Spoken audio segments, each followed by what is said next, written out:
கொட்டும் அப்படின்னு சொல்கிறாங்க. கிளினிக்கில் 10 பேஷண்ட்னா 4 பேஷண்ட் கண்டிப்பாக இந்த கேள்வி கேட்பாங்க.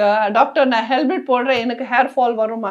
ஹெல்மெட் இம்பார்ட்டண்ட், உங்கள் ஹெட்டுக்கு ஹெல்மெட் இம்பார்ட்டண்ட். ஹெல்மெட்காக ஹேர் ஃபால் வராது. ஆனால் நீங்கள் என்ன பண்ணுறீங்கன்னா ஹெல்மெட் அப்படியே எடுத்துகிட்டு போடுறீங்க, சன்னில் வெயிலில் அப்படியே ஃபுல் டே போட்டுகிட்டே இருப்பீங்க. ஸ்வெட்டிங், ஆயில், சபிஷஸ், எவ்ரி திங் அந்த ஹெல்மெட்டோட மேலே லேயர்ஸில் இருக்கும்.